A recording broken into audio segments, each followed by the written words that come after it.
Bonjour chers frères et sœurs en Christ, que la grâce, la paix et la miséricorde de notre Seigneur Jésus-Christ vous soit abondamment multipliée. Shalom et bienvenue dans cette nouvelle vidéo de 7 minutes de pain quotidien du 25 juin 2026.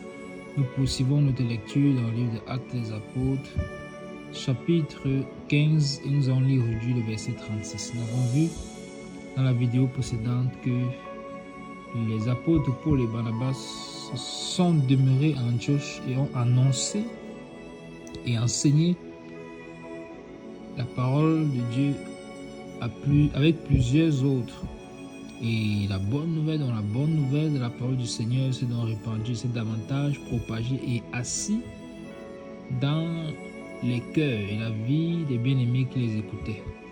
Et on avait vu que des deux délégués qui étaient venus à Antioche, qui eux-mêmes encore étaient des prophètes, à savoir Jude et Silas, qui avaient été mandatés par l'église de Jérusalem, les anciens, de venir lire une lettre qui avait été écrite de la part des anciens et des apôtres à Jérusalem pour fortifier le cœur et rassurer le cœur des bien-aimés à Antioche, anciens païens qui s'étaient convertis, qu'il ne faut pas suivre la loi de Moïse, observer la loi de Moïse pour être sauvé, car c'est un enseignement qu'avaient apporté certaines personnes venues de Jérusalem, mais non déléguées, non envoyées par les apôtres du Seigneur qui avaient enseigné cela. Cela avait donc perturbé la foi des bien-aimés, et pour les Barnabas étaient montés à Jérusalem pour exposer cela. Et ils s'étaient eux-mêmes d'ailleurs déjà fermement opposés à cet évangile, à cet enseignement. Et les apôtres ont encore confirmé cela par la voix du Saint-Esprit.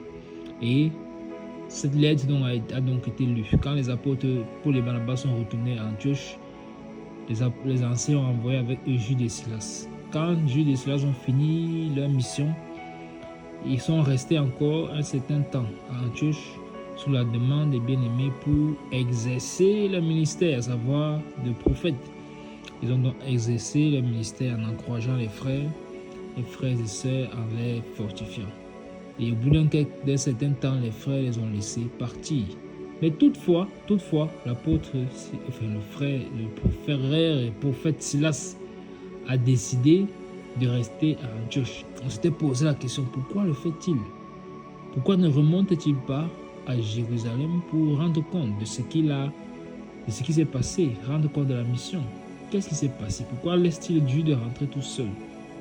Il est un prophète. As-tu vu quelque chose dans l'esprit? As-tu reçu une direction du Seigneur? Il y a certainement quelque chose.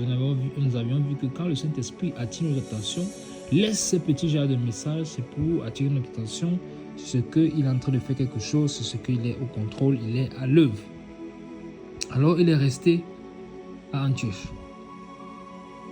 Et le verset 36, donc, nous lisons, dit quoi? Il dit: quelques jours s'écoulèrent, après lesquels Paul dit à Barnabas: retournons voir les frères dans toutes les villes où nous avons annoncé la parole du Seigneur, pour voir dans quel état ils sont. Amen. Je lis le verset 36. Quelques jours s'écoulèrent, après lesquels Paul dit à Barnabas: retournons voir les frères dans toutes les villes où nous avons annoncé la parole du Seigneur, pour voir dans quel état ils sont. Amen.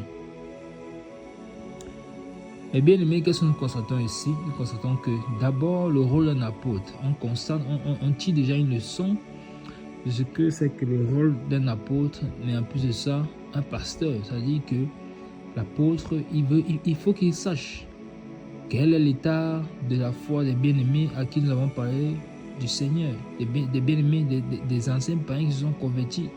À quel niveau se trouvent-ils? Ont-ils progressé dans la foi? Ont-ils besoin des enseignements spécifiques qui vont les aider dans leur marche avec le Seigneur? Retournons les voir.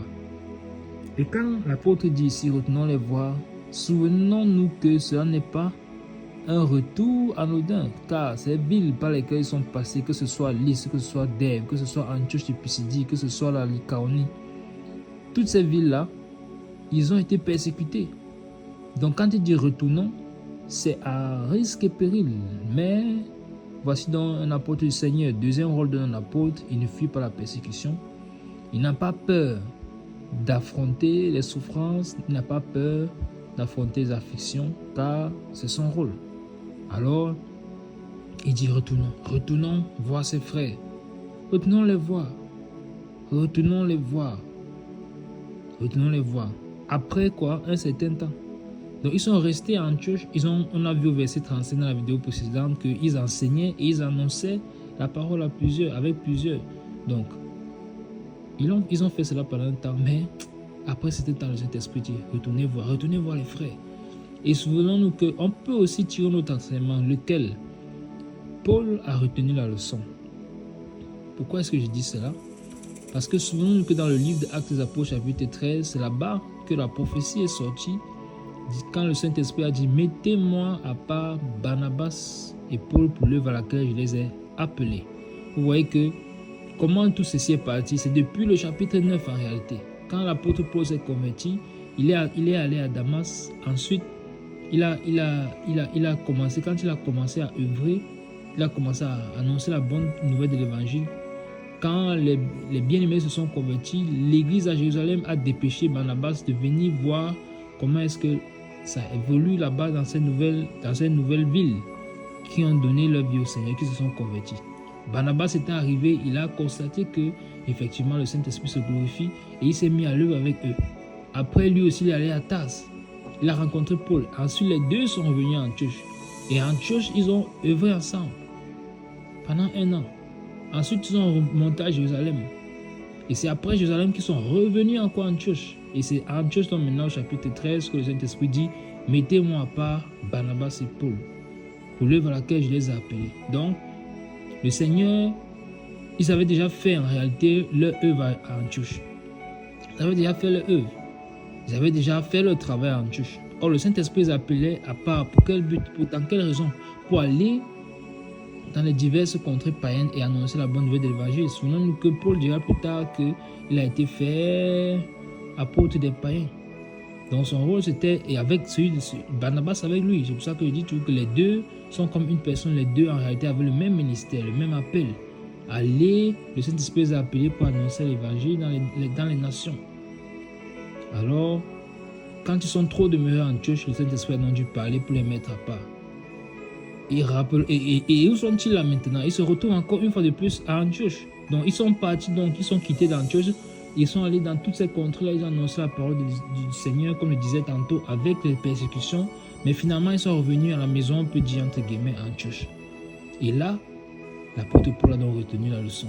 Il ne faut pas qu'on reste encore sur place comme ça. Retournons voir les frères. Retournons voir les frères pour voir dans quel état ils se trouvent. Dans toutes les villes, nous avons annoncé la bonne nouvelle de l'évangile.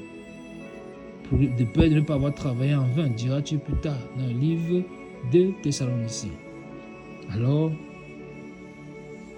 voilà la demande qui a été faite par l'apôtre Paul. Voici ce qui est monté dans son cœur. Petit à petit, on commence à voir, à entrevoir, pas voir, mais entrevoir déjà le but pour lequel, la raison pour laquelle Silas est resté à Antioche. Mais ça, nous le verrons certainement pour la grâce de Dieu dans la prochaine vidéo. Pour l'instant, nous arrêtons là pour aujourd'hui. C'était tout pour les 7 minutes de pain quotidien de ce jour. La grâce, la paix et la miséricorde de notre Seigneur Jésus-Christ vous soit abondamment multipliée. Shalom.